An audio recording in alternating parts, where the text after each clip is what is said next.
there is hardly ever any Killzone news, but there's been a little bit accumulating recently, so there is enough to make a whole video about. And that's what I'm going to do today. I'm going to just summarize the most recent news in the Killzone world, including that Helldivers 2 leak, which I'll get to in a little bit here. But first, let's back up. In 2022, they took down the servers for Killzone Shadowfall and Killzone Mercenary, meaning there are no longer any Killzone games that are on official servers. But if you follow this channel, you probably already know there are private servers for Killzone 1 and Killzone 2, and there's ways of playing Killzone Liberation online. And there's also people working on some of the other games to bring those back. But I have nothing new to report on those. But in mid-2023, Sony did release Killzone Liberation for the PS4 and PS5 as a digital game in their store, and it's basically an upscaled version of the game that was on the PSP. They didn't really do too much work on it besides upscaling the gameplay and stuff like that. There is no multiplayer available in this release. They surgically cut that part out. But you can play the campaign, which is awesome, by the way. In January 2024, we got the Killzone t-shirt from Last of Us Part 2 Remastered. Some people saw this as an insult to fans of the game.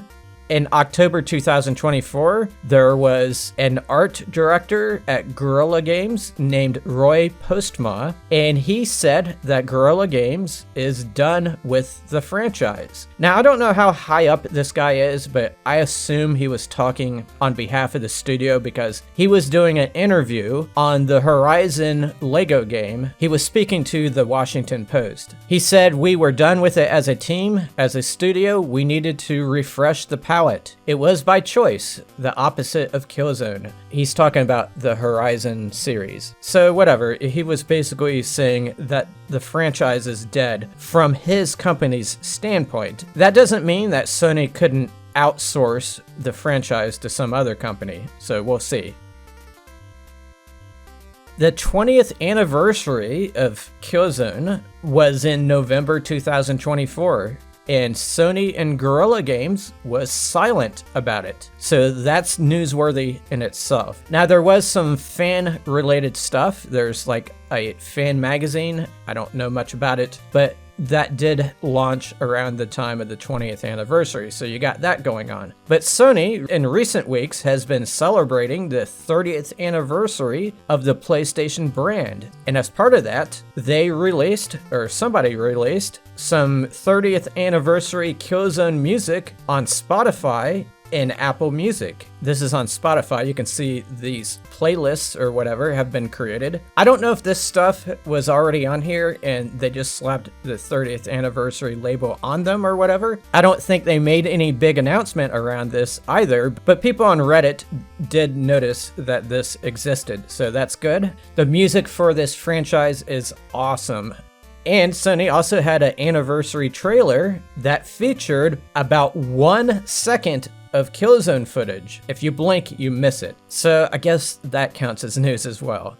But the big thing that has blown up recently, they showed a new expansion for Helldivers 2 called Omens of Tyranny, and they launched that expansion immediately during the Video Game Awards. And supposedly, this guy called Iron Sights, who is a well-known leaker on Twitter, I couldn't really find a history of him, but I'm not on Twitter, so maybe I would learn more about him if I looked at his profile on Twitter. But he supposedly data mined the update and found a future expansion built into it, or it's actually called a Premium War Bond. I do not know much about Helldivers 2, I've never played it, but apparently these War Bonds are expansion packs that add new weapons and new skins to the game. But anyway, he data mined that new update and found a future war bond called Righteous Revenants, and it adds 2 Helghast skins, apparently. You can see them both right here. We got some information about the armor rating and the stamina regeneration of these new outfits.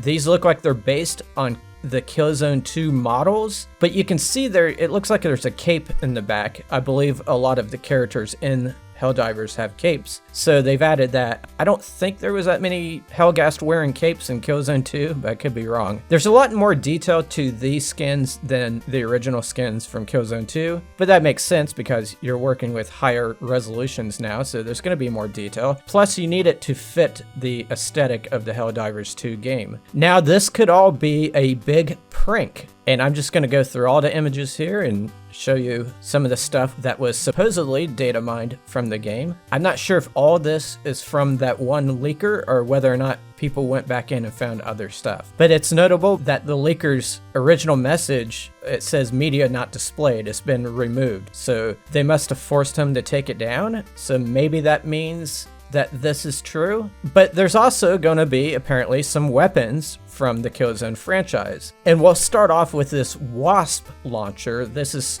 some kind of weapon detail screen.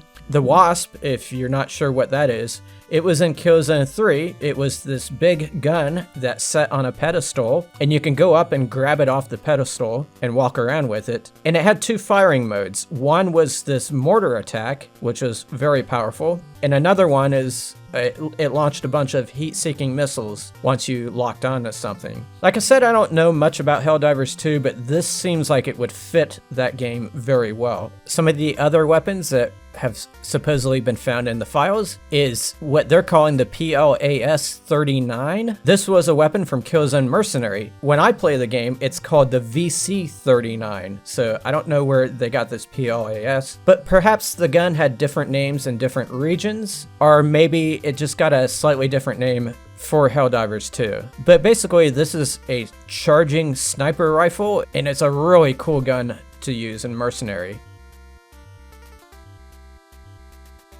There's also the STA-11, which is in Killzone 2, 3, and Mercenary. But then there's the STA-52 assault rifle. This was the main Helghast gun in every single Killzone game, except for Shadowfall. The way I understand how these war bonds work is that you can spend money to buy them, or you can farm for a long time and unlock them that way. Hopefully a lot of people buy this war bond, and that would send a message to Sony that, hey, we really want to have this franchise back. So the ultimate question is there going to be another Killzone game? I predict that the next Killzone game is going to be fan-created. I think fans are going to be able to make video games easily in the future using AI. I could picture a situation where somebody downloads all 6 Killzone games into a computer and have AI train on those games, and then just create a 7th game. Maybe the fans would have to debug it and adjust it a little bit. But anyway, let me know what you guys think of all this quote news, and what do you expect to see, if anything, in the future in regards to this franchise. Thank you for watching the video. I'll see you next time.